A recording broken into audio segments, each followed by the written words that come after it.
ಹಾಲು ಉತ್ಪಾದಕ ರೈತರಿಗೆ ಕಳೆದ 6 ತಿಂಗಳಿನಿಂದ ಯಾವುದೇ ಪ್ರೋತ್ಸಾಹಧನ ಬಿಡುಗಡೆ ಮಾಡಿಲ್ಲ.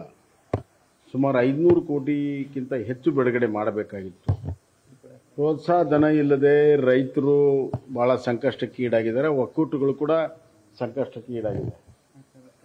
ಇಡೀ ವರ್ಷ ನೀವು ಪ್ರೋತ್ಸಾಹಧನವನ್ನು ಕೊಡದಿದ್ದರಿಂದ ಈಗ ಏನು ಮಾಡಿದ್ದಾರೆ ಅಂದರೆ ಅವರು ಜನರ ಮೇಲೆ ಹಾಕಿದ್ದಾರೆ. ನೀವೇ ರೇಟ್ ಹೆಚ್ಚಿಗೆ ಮಾಡಿಕೊಂಡು ಪ್ರೋತ್ಸಾಹಧನ ತಗೊಳ್ಳಿ ಅಂತ. ತಮ್ಮ ಜವಾಬ್ದಾರಿಯನ್ನು ನುಂಚಿಕೊಂಡು ಏನು ದಿವಾಳಿ ಆಗಿದೆ ರಾಜ್ಯ, ಆ ದಿವಾಳಿ ಆಗಿರುವಂಥದ್ದು ಮತ್ತೊಂದು ಸಾಕ್ಷಿ.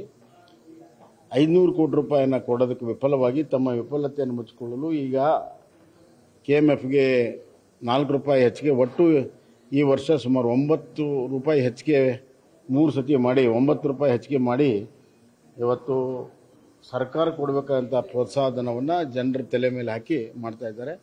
ಇದು ಒಂದು ರೀತಿಯಲ್ಲಿ ಅತ್ಯಂತ ಬೇಜವಾಬ್ದಾರಿ ಸರ್ಕಾರ ಇದೆ, ಜನವಿರೋಧಿ ಸರ್ಕಾರ ಇದೆ.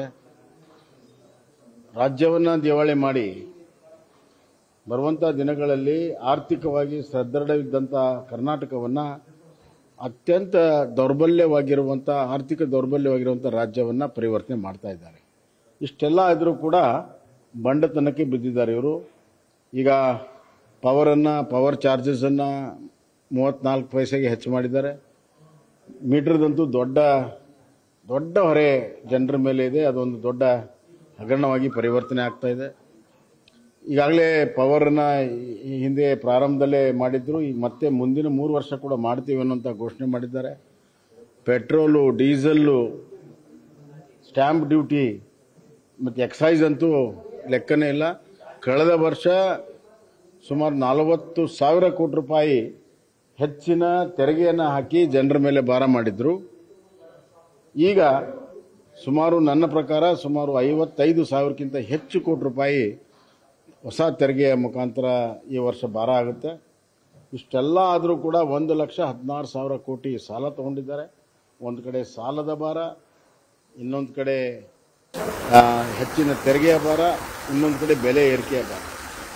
ಇದರಿಂದ ಪರಿಣಾಮ ಏನಾಗಿದೆ ಅಂದರೆ ಮಧ್ಯಮ ವರ್ಗದವರು ಬಡವರಾಗ್ತಾ ಇದ್ದಾರೆ. ಕರ್ನಾಟಕದಲ್ಲಿ ಬಡವರು ಅತಿ ಬಡವರಾಗ್ತಾ ಇದ್ದಾರೆ. ಇದಕ್ಕೆ ನೇರವಾಗಿ ಕಾಂಗ್ರೆಸ್ ಸರ್ಕಾರಗಳ ಹೊಣೆ. ಈ ಸರ್ಕಾರ ಜನರು ಬೇಸತ್ತಿದ್ದಾರೆ. ಆದಷ್ಟು ಬೇಗನೆ ಸರ್ಕಾರ ತಗೊಳ್ಳಿ ಅಂತ ಇದು ಶಾಸನ.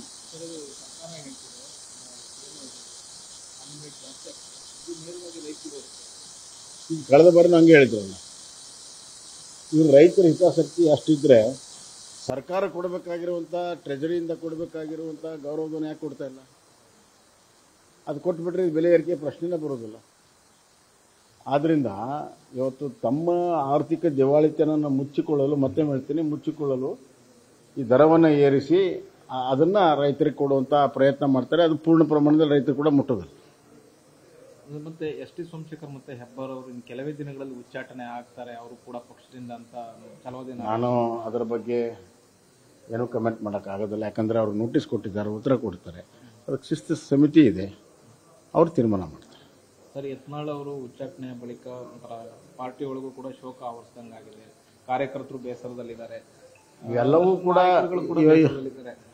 ಇವೆಲ್ಲ ಈಗಾಗಲೇ ಅದ್ರ ಬಗ್ಗೆ ಕಮೆಂಟ್ ಮಾಡಿದ್ದೇನೆ, ಮತ್ತೆ ಕಮೆಂಟ್ ಮಾಡೋಕ್ಕೆ ಇಚ್ಛೆ ಪಡೋದಿಲ್ಲ. ಕಾದು ನೋಡೋಣ. ನ್ಯೂಸ್ ಫಸ್ಟ್ ನಿರ್ಭೀತಿಯಿಂದ ನಿಮ್ಮ ಪರವಾಗಿ.